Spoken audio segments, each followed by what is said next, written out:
कुछ फुकरे थिएटर्स में, मॉल में, शादी, यहां तक कि मैयतों में भी पुलिस सिक्योरिटी का शो ऑफ करते हैं। आप ऐसे लोगों की सिक्योरिटी हटा दें और उन्हें ब्लैकलिस्ट कर दें।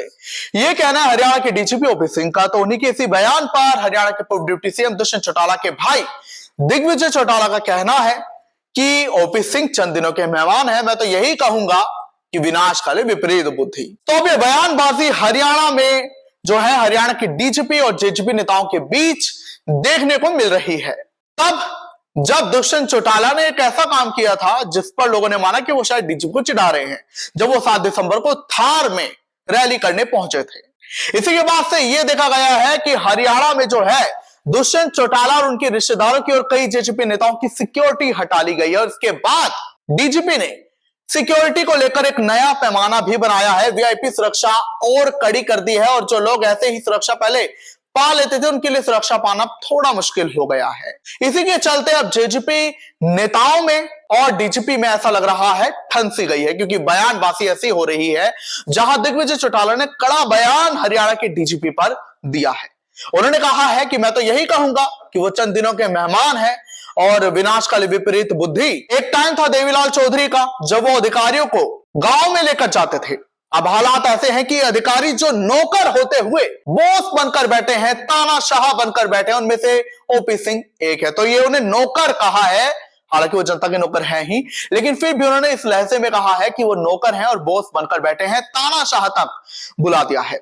आपकी जानकारी के लिए बता दें कि जहां पहले ओपी सिंह ने एक बयान दिया था कि थार बुलेट को जो है टुकड़े लोग चलाते, उनका दिमाग घुमा हुआ होता है। इसी के बाद दुष्यंत चौटाला ने इस पर अपनी आपत्ति जताई थी और 7 दिसंबर को वो थार चलाकर लाए थे। एक महिला उसने थार चलाई थी और ऐसा माना जा रहा था कि वो ओपी सिंह को चिढ़ा रहे थे। इसी के बाद से ये देखा गया कि उनके रिश्तेदारों की सिक्योरिटी वापस ले ली गई है, जिसमें कि उनके खुद के भाई दिग्विजय चौटाला, उनके जीजा देवेंद्र कादयान, उनके ससुर पूर्व एडीजीपी परमजीत सिंह अहलावत, इनकी सुरक्षा वापस ले ली गई है। इसके अलावा सिंगर फासिलपुरे जो कि जेजेपी के नेता हैं और एक और नेता विनेश जेजेपी के युवा नेता हैं, उनकी भी सिक्योरिटी वापस ले ली गई है। इन्होंने गाना गाया था कि जेजेपी आएगी।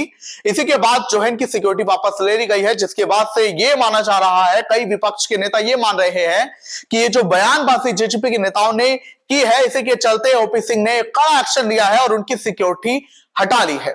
लेकिन इसी पर जो है ओपी सिंह ने भी अपना बयान दिया है। उन्होंने कहा है कि कुछ लोग पुलिस सिक्योरिटी का शो ऑफ करते हैं, अब ऐसा नहीं होगा, हम उन्हें ब्लैकलिस्ट करेंगे। सीआईडी की थ्रेट असेसमेंट के बाद ही उन्हें सिक्योरिटी दी जाएगी। और उन्होंने यह भी कहा है अब सिक्योरिटी सिर्फ उन्हें दी जाएगी जिन्हें वास्तविक जान का खतरा है। कई ऐसे लोग हैं हरियाणा में जो जान के खतरे का रोना रोते हैं, जबकि वो खुद अपराधों को बढ़ावा देते हैं, अपराधियों को शय देते हैं, उन्हें शरण देते हैं और बाद में फिर रोना रोते हैं कि हमें जान का खतरा है। ऐसा कुछ नहीं है। उन्होंने ये कहा है कि जिन्हें वास्तविक जान का खतरा है, जो कानून पाबंद के लोग हैं और उन्हें गुंडों से खतरा है, तो उन्हें सच में एकदम कड़ी सुरक्षा दी जाए। पुलिस इस पर ध्यान रखे, यहां तक कि उन्हें लाइसेंस भी दिया जाए बंदूक चलाने का और उन्हें ट्रेनिंग दी जाए बंदूक चलाने की, साथ ही उन्हें डेली रूटीन के बारे में भी जानकारी दी जाए कि वो कैसे इन गुंडों से बच सकते हैं। यानी कि ओपी सिंह ने एक बात कही है कि जिन्हें सिक्योरिटी की उतनी नीड नहीं है और उन्हें इतना कोई खतरा भी नहीं है, वो खाली शो ऑफ करने के लिए पुलिस को रखते हैं, तो उनसे सिक्योरिटी वापस फिलहाल ले ली गई। और यही जानकारी आई है कि हरियाणा में फिलहाल 72 वीआईपीओ की सुरक्षा वापस ले ली गई है और 200 पीएसओ को जो है उनकी सिक्योरिटी से हटा दिया गया है। और साथ ही ओपी सिंह ने कहा है कि अब जिन्हें वास्तविक जान का खतरा है उनकी सुरक्षा और कड़ी की जाएगी। और अब क्या कुछ बदलाव हुए हैं, लेटर में उन्होंने क्या कुछ कहा है सुरक्षा को लेकर, ये मैं आपको बता रहा हूं। तो देखिए, जैसा मैंने आपको बताया, अभी 72 लोगों की वीआईपी सिक्योरिटी वापस ले ली गई है और उसे और कड़ा कर दिया गया है सिक्योरिटी के पैमाने को। यानी कब सिक्योरिटी मिलेगी वो पैरामीटर्स और तगड़े कर दिए गए हैं, जिसमें अब सीआईडी थ्रेट असेसमेंट के बाद उन्हें सिक्योरिटी मिल सकेगी। तो अभी बड़ा सवाल है कि फिलहाल हरियाणा में कितने लोगों को सुरक्षा है और किस प्रकार की सुरक्षा है, तो मैं अभी आपको बता रहा हूं। हरियाणा में अभी खुफिया विभाग की रिपोर्ट के बाद जो है प्रदेश में 34 वीआईपी को Z+ से लेकर X श्रेणी तक की सिक्योरिटी जो है मुहैया कराई जा रही है। इसकी समीक्षा के आधार पर मुख्यमंत्री नायब सिंह सैनी, पूर्व मुख्यमंत्री मनोहर लाल को Z+ श्रेणी की सुरक्षा दी गई है।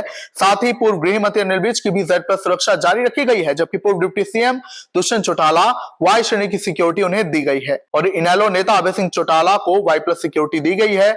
और डेरा सच्चा सौदा प्रमुख गुरमीत राम रहीम के केस में फैसला सुनाने वाले सीबीआई जज जगदीप सिंह, जिला एवं सत्र न्यायाधीश आर के सौंधी और हरियाणा भाजपा प्रभारी व त्रिपुरा के पूर्व मुख्यमंत्री विप्लव कुमार देव को हरियाणा पुलिस की तरफ से जेड सिक्योरिटी दी गई है और दुष्यंत चौटाला के कई रिश्तेदारों की सिक्योरिटी अब हटा ली गई है। खैर, क्या आपको भी यही लगता है कि दुष्यंत चौटाला और जेजेपी के नेताओं ने जो बयानबाजी ओपी सिंह को लेकर की उसके बाद उन्होंने एक्शन लिया है, या वो बस सुरक्षा को लेकर जो कड़क है वो नहीं चाहते कि ऐसे फालतू लोगों को सुरक्षा दी जाए जिन्हें खतरा नहीं है? क्या लगता है आपको? हमें कमेंट्स में जरूर बताएं।